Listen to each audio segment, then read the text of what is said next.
so we've actually invested in education programs for companies to be able to utilize that we've subsidized, so that they can learn how to measure emissions, how to reduce emissions, how to set targets, and making sure that we are staying on a positive course when it comes to our environmental impact. Because we know that the industry is doing so many great things, but we've got to be able to show those and have those proof points of what the industry is doing.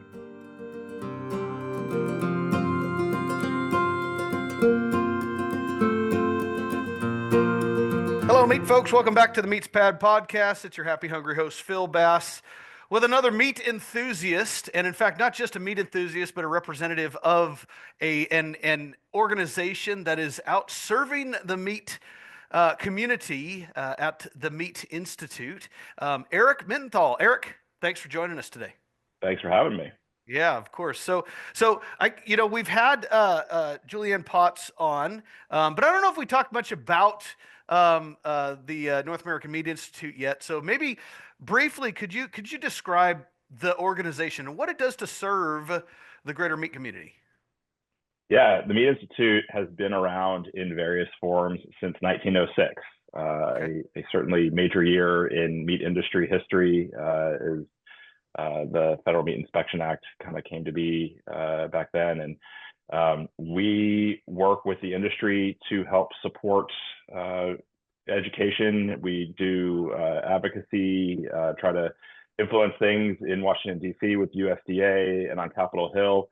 And my role is really about helping to support continuous improvement in the industry. Mm-hmm. And so we have put a lot of energy towards how do we identify best practices, how do we measure progress on those over a 10-year time frame, and show proof points of how we are advancing as an industry so that we can earn greater consumer trust. And so the Meat Institute, we have more than 330 packer processor members, companies who certainly everybody is familiar with, but also a lot of small companies as well that people may not be as familiar with. And so it's about 95% of the red meat that's produced across the country, the majority of the poultry as well. We have members in Canada and Mexico.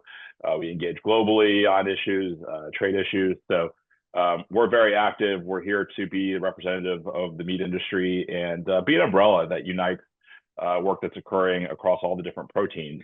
We know there's great work occurring in each of the individual protein spaces through the checkoffs and through the producer groups that are specific to the proteins. But as an organization that brings them all together, we see ourselves as a convener and an umbrella that can tie together a lot of that great work.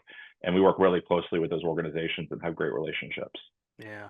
Well, and for those who are less familiar with the Meat Institute, I highly encourage folks to get involved and just kind of research a little bit about the things that the Meat Institute is touching, and just know that if there's any hot topics or anything that is potentially going to inhibit our progress in the meat world, the Meat Institute is on it right away. You guys have an amazing team there, and so I appreciate what you do. Now, Erick, you mentioned how the Meat Institute, and especially your position, is a proactive organization, and you're taking a very proactive approach. And so the main topic I wanted to talk about is something called the Protein PACT. And I'm certain you're very familiar with it. So maybe tell the listeners about what that is and maybe how they can get involved. Yeah, the Protein PACT is my baby, so Yeah, okay. Very familiar with it, and it's something that I've been working on for the last 6-7 years at this point, from its inception. And it really began with our leadership challenging us as an organization to be more proactive and stop being on the defensive. Mm-hmm. Historically, as an industry, I think we've suffered from just always being defensive and on our back feet and not really thinking about how we can stay ahead of issues. And so the Protein PACT, which started as what we call trust in animal protein, really launched as a way for us to try to be more proactive, identify the things that are critical when it comes to earning greater consumer trust in animal protein, and measuring those in a transparent way, and also reporting on those very transparently, and bringing together partnerships across the supply chain. And so what was originally called Trust in Animal Protein, we renamed to the Protein PACT for the people, animals, and climate of tomorrow. And it focuses on the areas that are most important when it comes to consumer trust. And so we do consumer research every year, pretty much constantly, looking at what are the topics that are most impactful when it comes to consumer trust. Mm-hmm. And generally, five topics rise to the top. It's animal welfare, environmental impact, food safety, nutrition and food security, and labor and human rights. And so we know that the industry does a lot of great work in all of those areas, not always well represented in terms of the way it's portrayed in the media or by others. And so we are actively working with the industry to report what they're doing so that we have data to back up. This is what the industry does. Here's the proof. Here's the data behind it. And here's how we're making progress moving forward. In addition, we've developed several specific goals in all of those areas to help support the industry and work towards over the rest of this decade. And so it really is a very holistic project meant to stay ahead of the issues and have the proof of what the industry is doing to earn that greater consumer trust. Yeah. Yeah, I mean, well, first off, I really appreciate you doing something like that. We absolutely need to be more proactive. I'm one of the biggest critics, but then also one of the more guilty of the ag community for not being proactive and always being defensive. We always had a tendency in the past to just we're focused on our business, and that's what it is. And if we don't speak up for our own business, someone else, well, first off, others may not, but if they do, they may get our story completely wrong. And so that's why it's so important that we do have this information out there. And I'm grateful that you're collecting data. I mean, showing real life numbers and information of what's actually happening out there. And we need to have that. We need to remain proactive. So, gosh, I mean, that's, do you have any like specific examples of maybe some numbers that you could share with the listeners out there? And maybe are these numbers that are they available to folks to utilize? Yeah, they are all available. If you go to our website at theproteinpact.com or .org, we have our report, and we have the work that's occurring in all of the different individual species sectors as well. So, like I said, we're partnered with beef and pork and dairy and feed, as well as U.S. Meat Export Federation and animal health companies. It really is meant to be very holistic to incorporate all the things that everybody's doing. Mm-hmm. For us, we put out an annual report, and we're looking at our companies. Do they have animal handling and transportation audits in place? Mm-hmm. Currently, about 3/4 of our members who handle animals are focused on animal handling and transportation audits and passing those. We're looking to get that number up to 100%. And so we're off to a good start, but certainly more growth to be able to show there. Our industry is getting a lot of attention and focus on our environmental impact and making sure that we're able to measure our emissions, what's occurring in our facilities, as well as what's occurring on farm. And that's a very hard piece of the puzzle and something that is still a big challenge. But the majority of our members, over 70%, the facilities are measuring or have a plan to measure their scope 3 emissions. Most are measuring their what's occurring in their facilities and making improvements. And so we've actually invested in education programs for companies to be able to utilize that we've subsidized, so that they can learn how to measure emissions, how to reduce emissions, how to set targets, and making sure that we are staying on a positive course when it comes to our environmental impact, because we know that the industry is doing so many great things, but we've got to be able to show those and have those proof points of what the industry is doing. Yeah. This discussion brings to mind something that, and maybe it was part of the initiation of the Protein PACT and the predecessor, but I think of finely textured beef and how we were caught.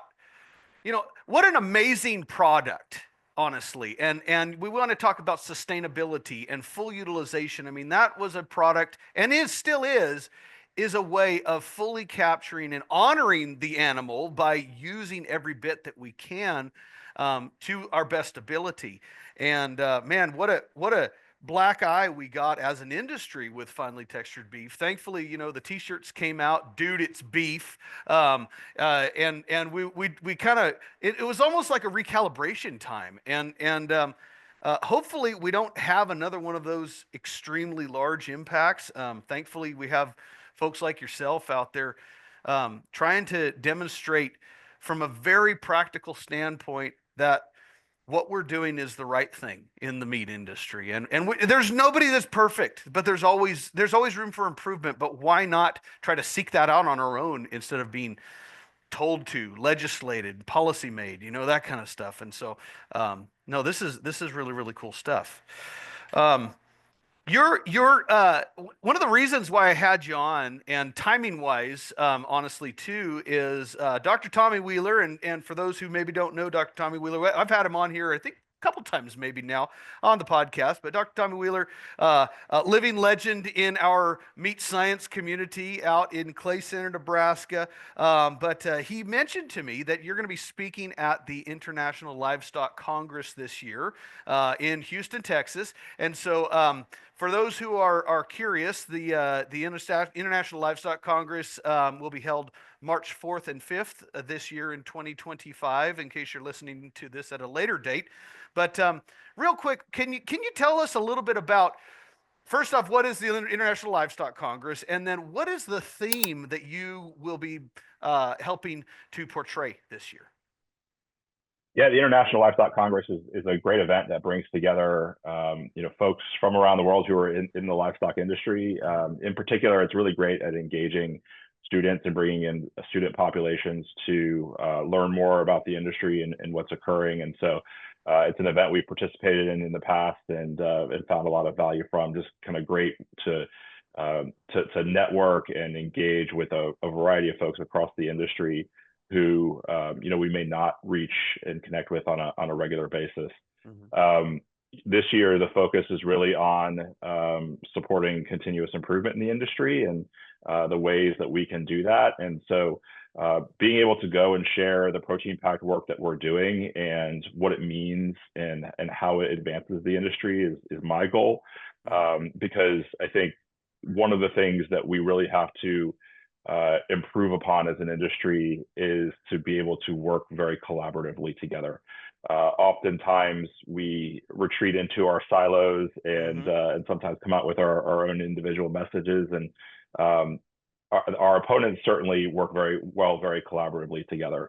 And so the more that we can collaborate and really advance everybody's interests together, even if we don't agree on everything, the stronger we're going to be. And so that's a big part of what we're trying to do, sharing the way we measure it, the way we are more proactive, as well as we have the communicators who we work with to really tell that story and bring that story to audiences who are getting negative messages about meat, aren't hearing from the industry, have misperceptions about the industry, making sure that they hear the facts, they hear the proof, and they hear from the voices who are actively on the ground doing the work.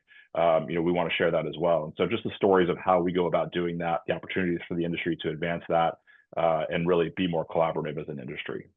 Yeah. Well, if you're in the Houston, Texas area in March 4th and 5th, it's definitely something to be able to check it out and see Erick in person, as well as a number of other very accomplished speakers to help communicate what it is that we do in agriculture. And that is kind of the theme, is my understanding, is trying to help take all of this great story that we have, as well as the data and information, and getting it out to the public and being able to share the story in a positive light, and being receptive to the areas where we need to make improvements as well, right? Yep, exactly. Well, and 98% of American households purchase meat and consume meat. Yeah. So people want to enjoy meat. They're looking for the permission to do so, and they're being bombarded with all kinds of messages about what they should be eating and what's healthy and what's not. And I think meat has a really great story to tell from a nutrition perspective, from an animal welfare, from a worker safety, from an environmental perspective.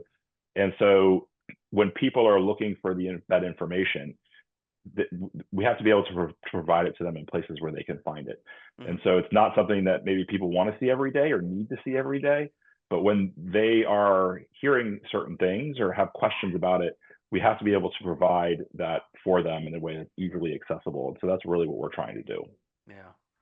Well, I'm grateful for the work you're doing. I'm grateful for those who are participating in the Livestock Congress this year.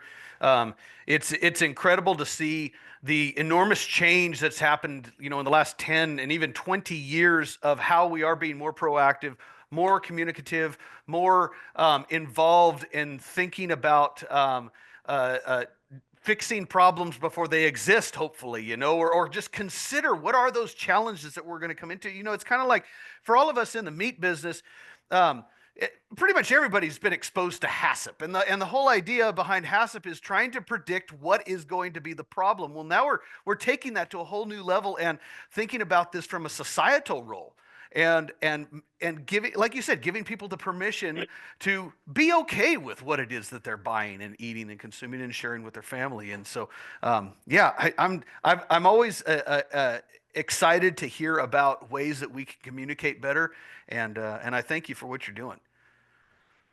Yeah, thank you. Yeah. It's fun. It certainly, keeps us busy.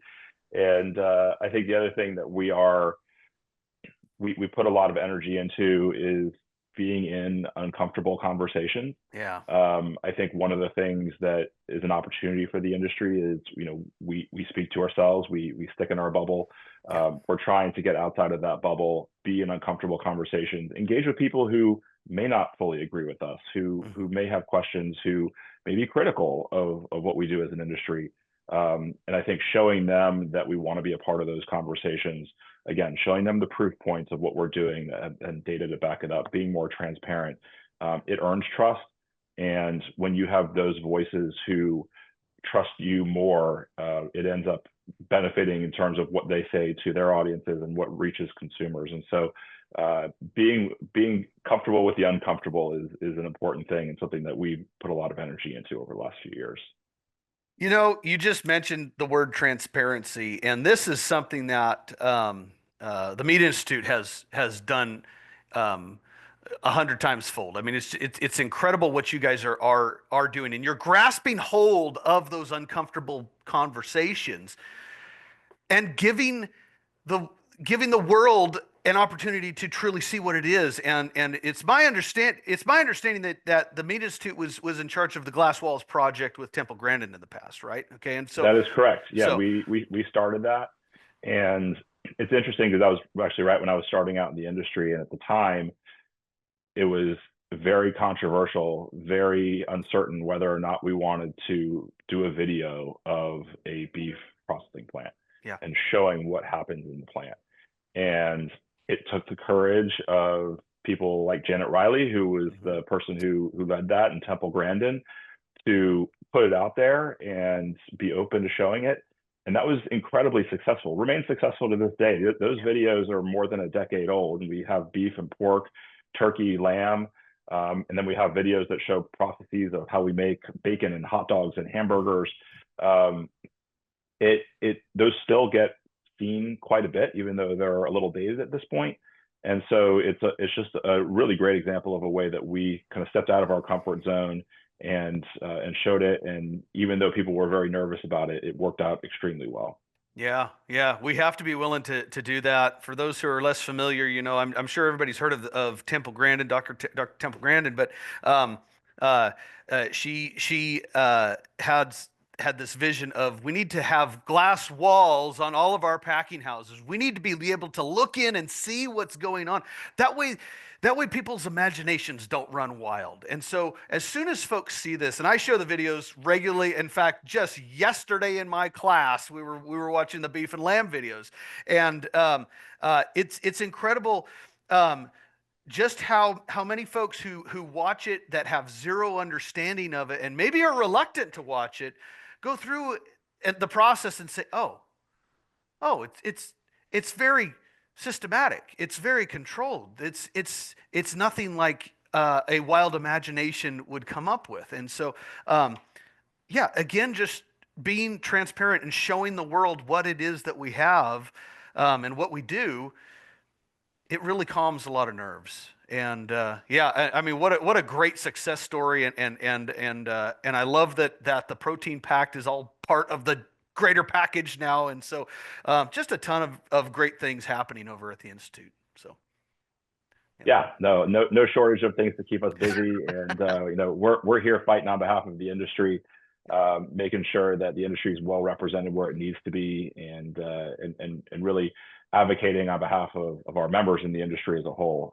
Yeah. We want to really work with everybody. Eric, before we wrap things up, I do want to, I like to ask our first time guests, how did you get involved in the meat business? How did you get to the Institute? That's a great question. So I have no background in agriculture at all. Unique somewhat in that regard. I was a broadcast journalist coming out of college, and I worked in markets like Idaho Falls, Idaho, Yep. and other places around the country, just kind of doing news, anything that was the news of the day.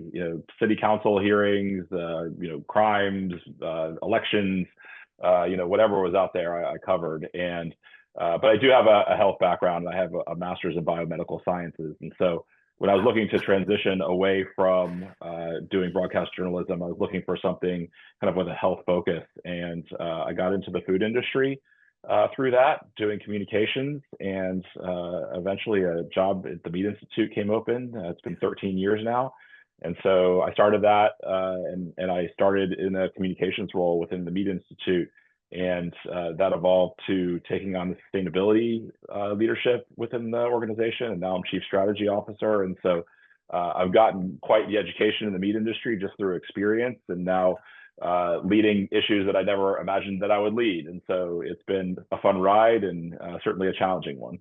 Yeah. Wow. Well, I mean that's awesome. A great story. I love it when folks come into the agricultural world that don't have that background. I was just visiting with a student, in fact, and I get this all the time. They come in sheepishly saying, I just don't have that.